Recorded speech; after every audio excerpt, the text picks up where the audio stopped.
Broadcasting live from the Business RadioX studios in Atlanta, Georgia, it's time for High Velocity Radio.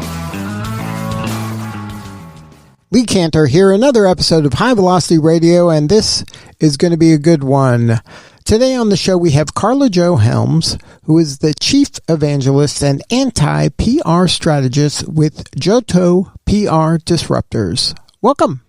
Welcome. Thank you. I appreciate that. Well, I am so excited to learn what you're up to. Tell us about JOTO PR Disruptors. How you serving folks? Yeah, sure. We are an anti-PR agency, which means we use innovative, disruptive public relations techniques that are based on crisis management methodologies and the media's algorithms to get unknown companies put on the map with a lot of consistent positive press. We're typically dealing with companies that really need to educate their markets because they have new technology that's helping a lot of people, and people need to know what's possible. So what's your backstory? Do you mind sharing a little bit about your journey? Yeah, I don't mind that at all. People ask that a lot. My background actually is in crisis management.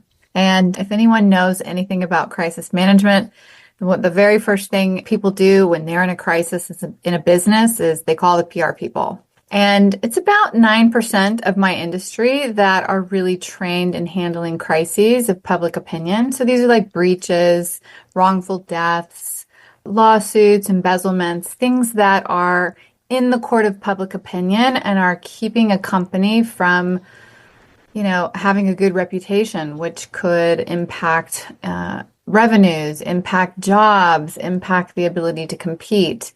And my job was to go in and turn things around. So then how did you make the move to this anti-PR strategy that's behind your company today? Yeah, it's okay. It's a great story. Years of doing this, I noticed that there was a common denominator with all of the companies that we had helped and turned around. They had, superior services and products and technology.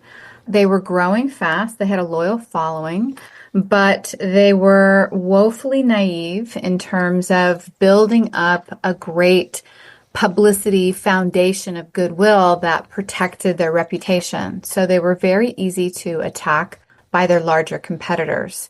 And turning them around, building up a good foundation of goodwill, good works well publicized, third-party credibility through channels like yourself, speaking of the issues and the harms that they were solving with their technology and services and why they were doing what they were doing and how many people they were helping. We noticed a few things. Companies expanded much faster that way.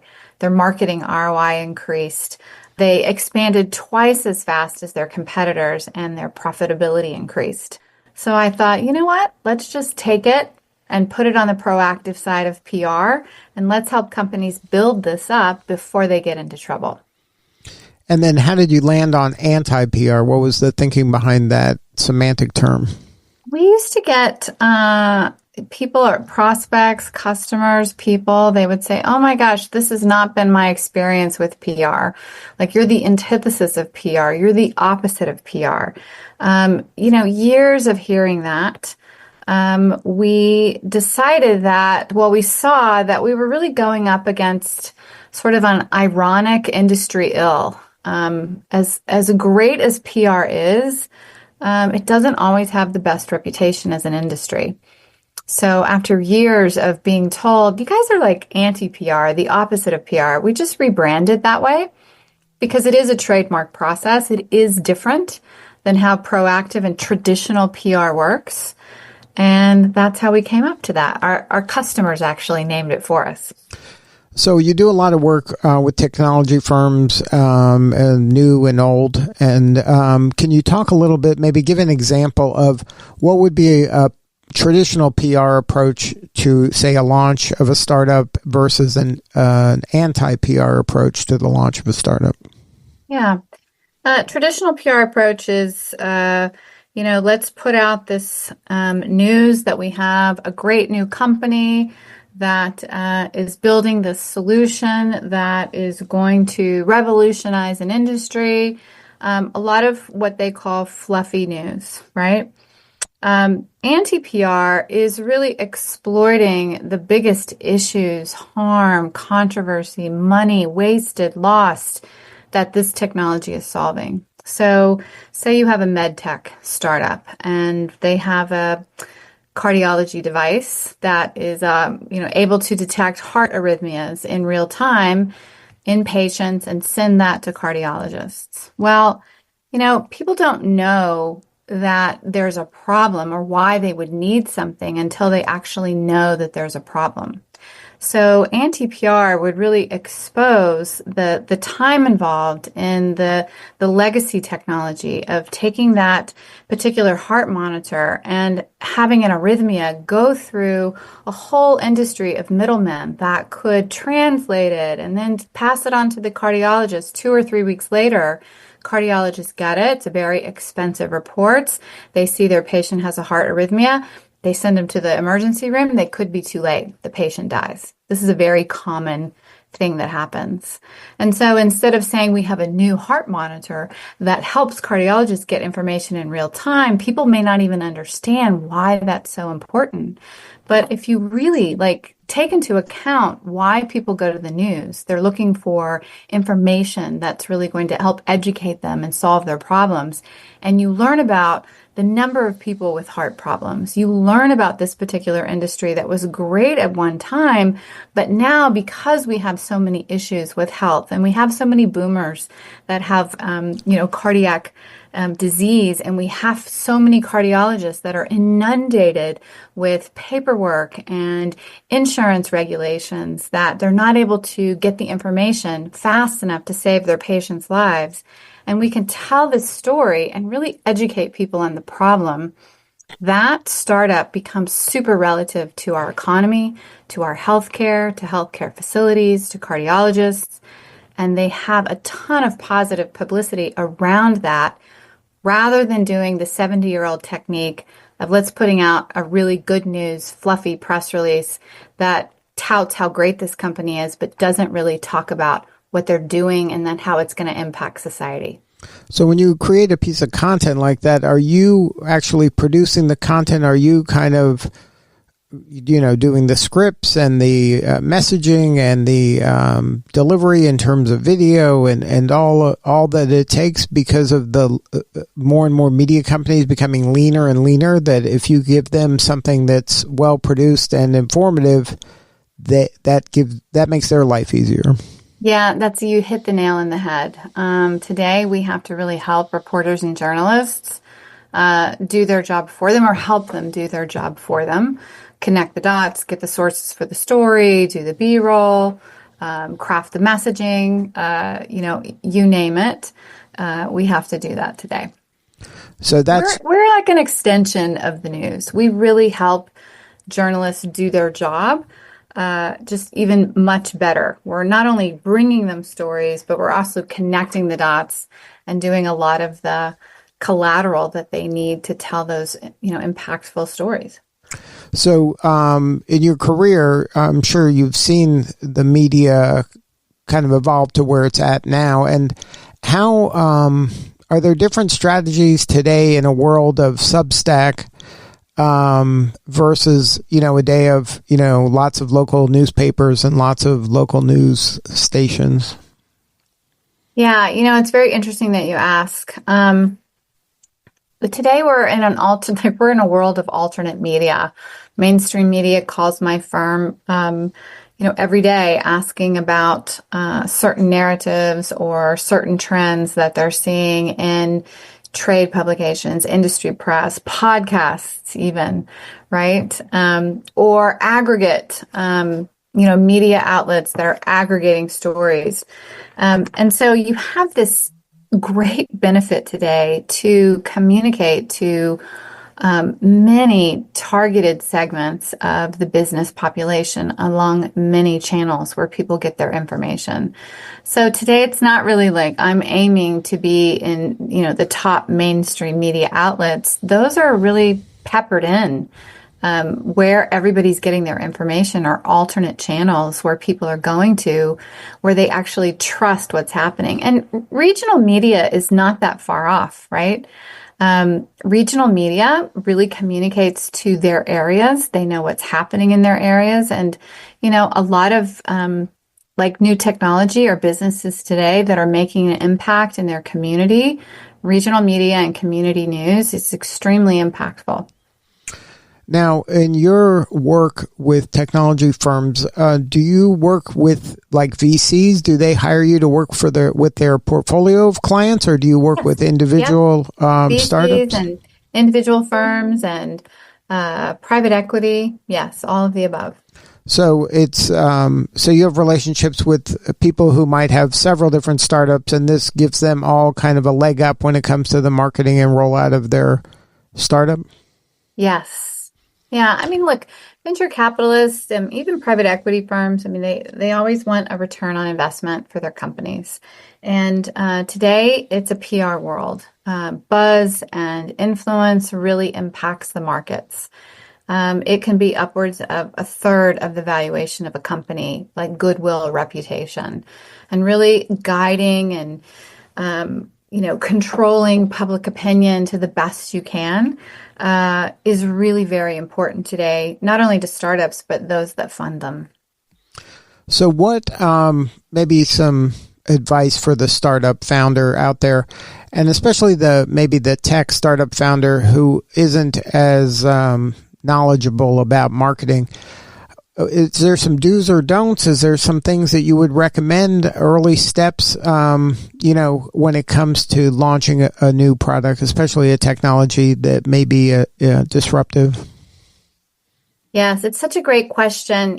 I have a podcast where I talk to disruptive innovators every week that are building brand new technologies in agriculture, education, the financial markets, healthcare, and so forth. And I am hearing that they are learning that one of their biggest skills is becoming a really good storyteller today. The technology no longer, or good works, the technology, the merit of the technology no longer speak for themselves. They have to really tell the why.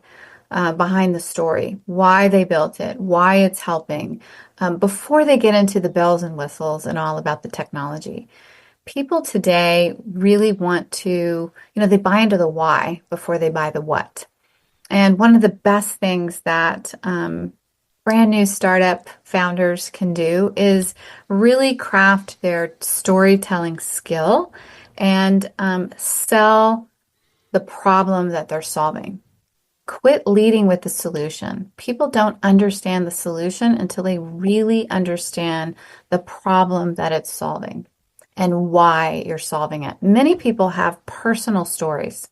The one I told you about, the med tech company. I mean, he had a parent that, had a heart arrhythmia, and that information didn't get to the cardiologist in time. And he was a technologist, and he says, we can do better. Many tech startups and founders, they have these incredible stories and they're deciding to do something about it. And those stories is what sells. Now, is there a story you can share? Don't name the name of the organization, but maybe share a little bit about the problem they were having before they started working with your firm and how you helped them maybe get the escape velocity they needed to grow. Yeah, sure. Let's say a company that, there's a lot of things that go on in our society that sometimes are not like great to talk about. It might be considered, say, a stigma. For instance, back in the day, do you know what chargebacks are? Chargebacks for your credit card? When you file a chargeback on your credit card. Yeah. Yeah, so you get something in the mail, and it's not what you wanted, or you did say you didn't get it, right? It didn't get delivered, right? You call Visa, you say it didn't get delivered, and so they go, great, well, we'll charge it back. We'll give you a credit back on your card. Well, this is a big problem in the financial world and the e-commerce world. In fact, 84% of all chargebacks are fraudulent. But just several years ago, it was taboo to talk about as a merchant having chargebacks. even when they could prove that they were fraudulent, the consumer really did receive the package, they did send it, but they filed a chargeback anyway. And Visa and MasterCard would penalize merchants if they went over a 1% threshold of having chargebacks filed on them. So merchants were afraid to speak up. And so this was sort of taboo, right? And we had to get a lot of publicity for merchants being able to speak up about fraudulent chargebacks that were costing them so much just to stay in the business, right? So much so that it created, over a period of a couple of years, really exposing this, getting people to talk about it, show the different states that were having the biggest fraudulent chargeback issues, which gender is mostly responsible for chargebacks. By the way, it's female.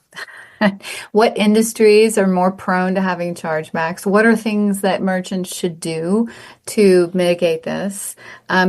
Visa and MasterCard started to listen to merchants instead of penalizing them. And so what became a profit center, per se, for Visa and MasterCard that would actually charge merchants to file these chargebacks even when they were fraudulent, it became a cost center, and it started to create an ability for merchants and Visa and MasterCard and chargeback entities, mitigation entities, to work together as an ecosystem. That's how you change the court of public opinion for business. And who is the ideal client? Is it just technology firms, or now do you go into other industries? We mostly work with technology firms. Most everything is technology-based today. So that is our particular niche. But if people have particular things that they need help with regarding publicity or public opinion issues, we will talk to them. But we may not take them on, but we might refer them to someone in our network. Is it mainly B2B, or it can be B2C? It's mainly B2B, yes. And if somebody wants to learn more, have a more substantive conversation with you or somebody on the team, what's the website? What's the best way to connect? Great. The website is JOTOPR.com, JOTOPR.com. That's the best way to reach out to us. And a member of our team, an anti-PR advisor, or even myself as the chief strategist, we can talk to you and advise you and let you know what can be done to help you. All right. Well, thank you so much for sharing your story today. You're doing such important work, and we appreciate you. Yeah, thank you very much. All right. This is Lee Cantor. We'll see you all next time on High Velocity Radio.